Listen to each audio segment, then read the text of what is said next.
I'm in Italy, the home of food. Now, I love food. I watch a few cookery shows here and then, and I'm a bit of a dab hand with the old barbecue, I must say. But to take on a professional chef, this could be embarrassing.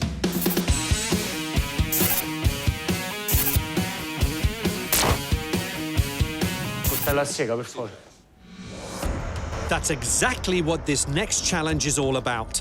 And the chef in question is this guy, Luciano Monosilio, one of Italy's most creative chefs. His award-winning restaurant boasts one of the highest accolades in the culinary world, a Michelin star. To get such an award, chefs are judged on quality of ingredients, preparation skill, flavor combination, and creativity. I don't like too much ingredients in the plate. Yeah, I prefer the simplicity. The long hours and intense pressure involved in their career mean only a select few chefs ever make it to this level. And I'm about to try and beat him at his own game. As I tuck into one of Luciano's signature dishes... Wow, what? Smells of rose?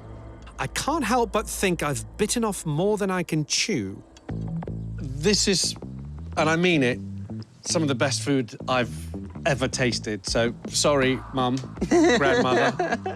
The flavors are amazing. I'm not going to beat you, am I? No. I must win. I have to win. I can help you. This may have been a bad idea on my behalf. Chief.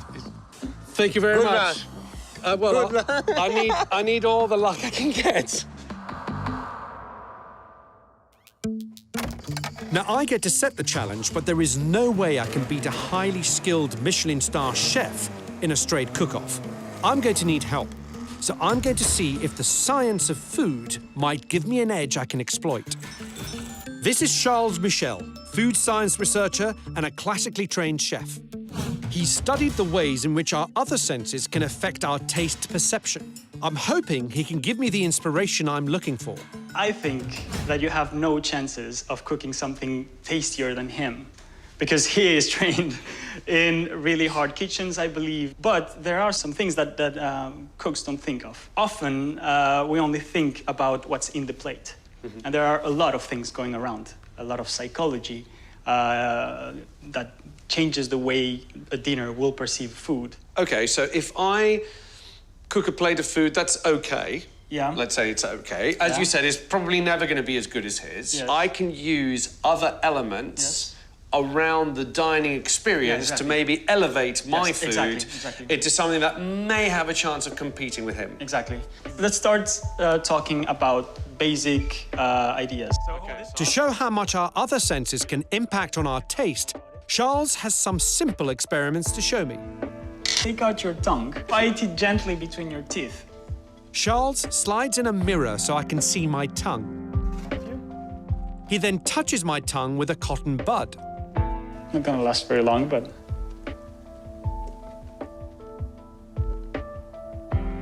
Okay, so now you can rest.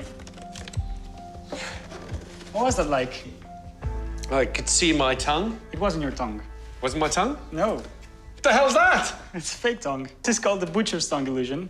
I created the illusion of you being touched. But that wasn't my tongue that I was seeing. No, I was touching both tongues at the same time, but at some point I stopped touching yours and just touching the one you were seeing. Because I could see a tongue being touched, and I assumed it was mine. Your brain was filling the gap. It's about showing the power of expectations. The fact that my eyes are overriding what my tongue is telling me could be incredibly useful in winning this challenge. But it doesn't stop with sight. Our sense of smell also plays a major role in experiencing flavor. We have some jelly beans here. Put it on your tongue, but you will close your nose. So let's chew it. I can chew it? Yeah. What do you feel?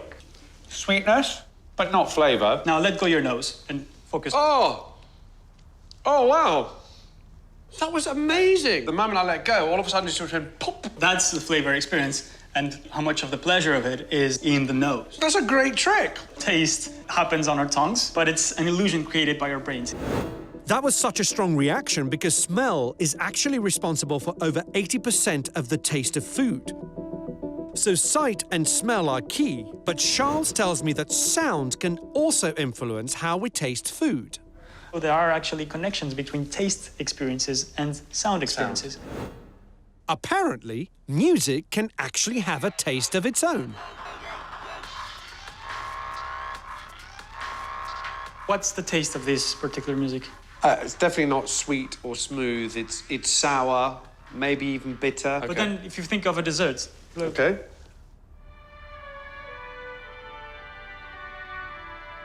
There's smoothness. Yeah, What probably else? a dessert. Sweetness.